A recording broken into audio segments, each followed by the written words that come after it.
Pada video kali ini kita akan membahas tentang ikatan logam, ya. Ikatan pada logam itu kalau yang sudah kita pelajari sebelumnya, logam dan bukan logam itu kalau berikatan akan membentuk ikatan ion. Nah, kalau ikatan kovalen itu adalah ikatan antara non-logam, atom-atom non-logam atau unsur-unsur non-logam dengan unsur-unsur yang non-logam juga.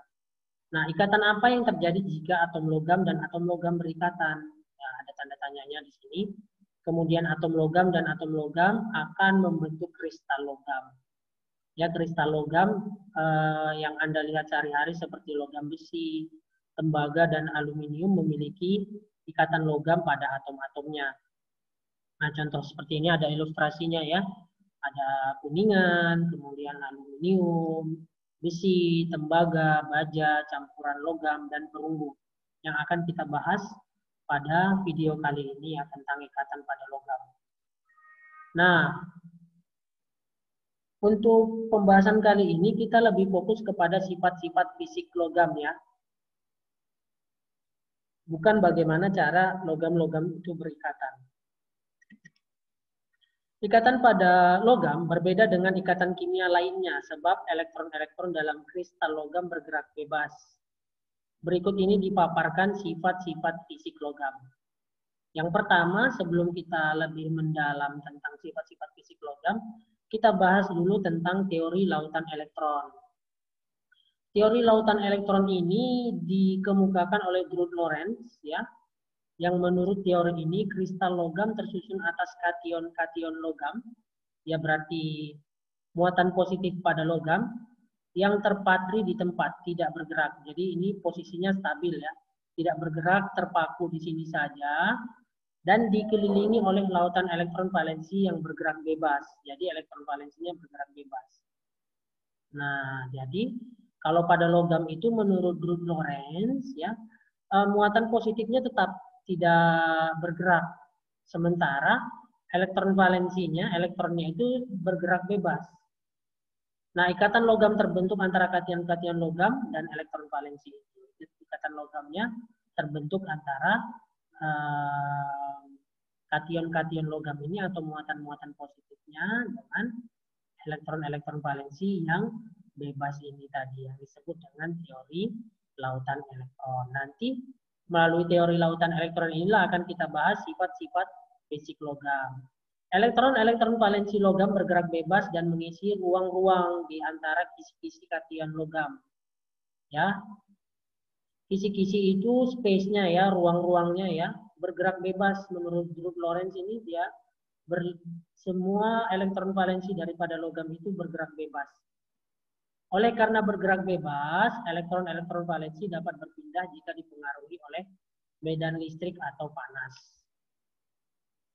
Nah, yang pertama yang akan kita bahas, sifat mengkilap logam dan kaitannya dengan teori lautan elektron tadi.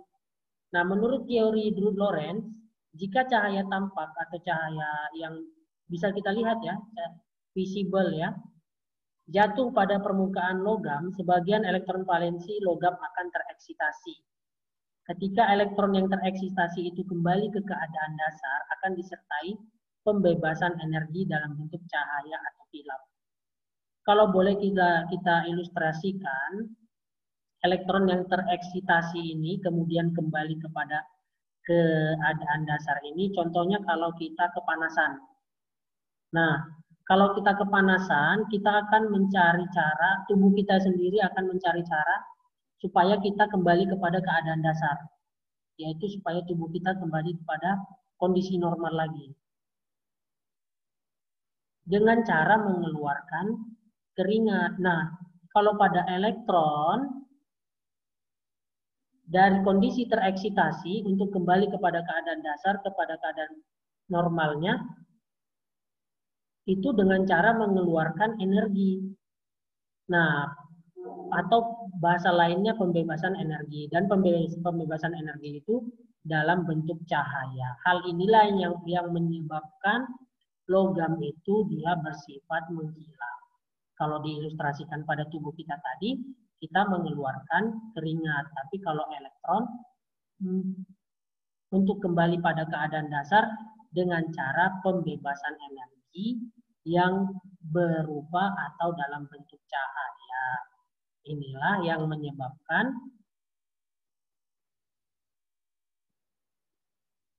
logam-logam itu bersifat mengkilap atau shiny ya. Nah, peristiwa ini menimbulkan sifat mengkilap pada permukaan logam.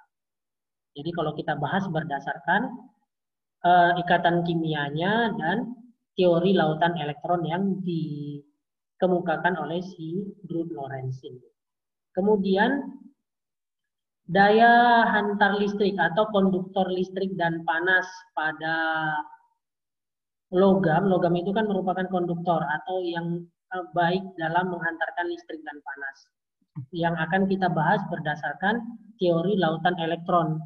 Daya hantar listrik pada logam disebabkan oleh adanya elektron valensi yang bergerak bebas dalam kristal logam. Jika listrik dialirkan melalui logam, elektron-elektron valensi logam akan membawa muatan listrik ke seluruh logam karena ada teori lautan elektron tadi. Jadi ketika logam diberikan listrik, maka terjadi perbedaan potensial. Dari potensial tinggi ke potensial rendah, sehingga elektronnya akan berpindah menghantarkan listrik dari potensial tinggi ke potensial yang rendah. Karena ada lautan elektron atau elektron valensinya tadi bergerak bebas. Jadi hal inilah yang menyebabkan logam itu termasuk ke dalam konduktor listrik yang baik. Dan begitu juga bahwasanya logam adalah konduktor panas yang baik karena jika sejumlah kalor atau panas yang diserap oleh logam, elektron-elektron valensi logam akan bergerak lebih cepat dan elektron-elektron tersebut membawa sejumlah kalor yang diserap ke seluruh logam, ke seluruh kristal logam sehingga logam menjadi panas. Jadi hal ini juga lah yang menyebabkan logam itu juga termasuk konduktor panas yang baik karena ada teori lautan elektron yang mengatakan bahwasanya elektron-elektron valensi logam itu bergerak bebas menurut teori Lorentz. Nah, kemudian dengan pembahasan teori lautan elektron tadi juga kita bisa mengetahui kenapa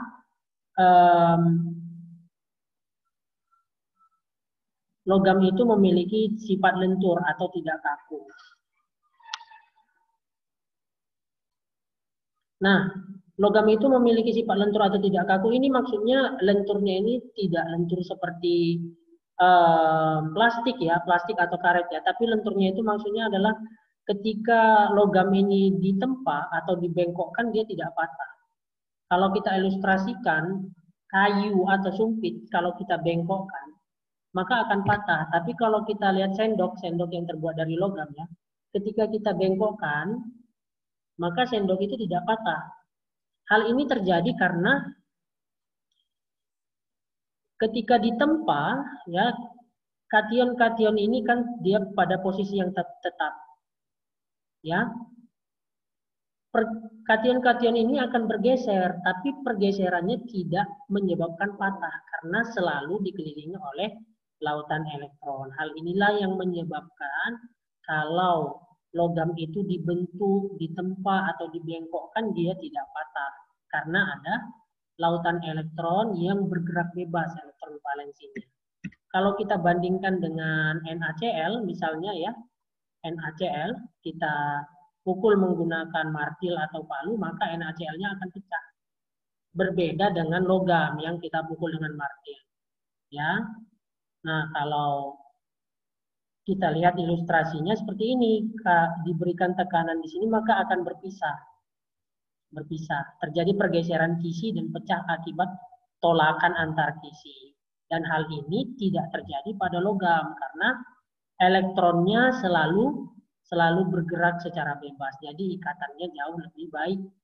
Sehingga hal inilah yang menyebabkan sifat lentur atau tidak kaku atau mudah ditempanya bagi logam tadi. Sampai di situ dulu penjelasan kita pada video kali ini. Terima kasih.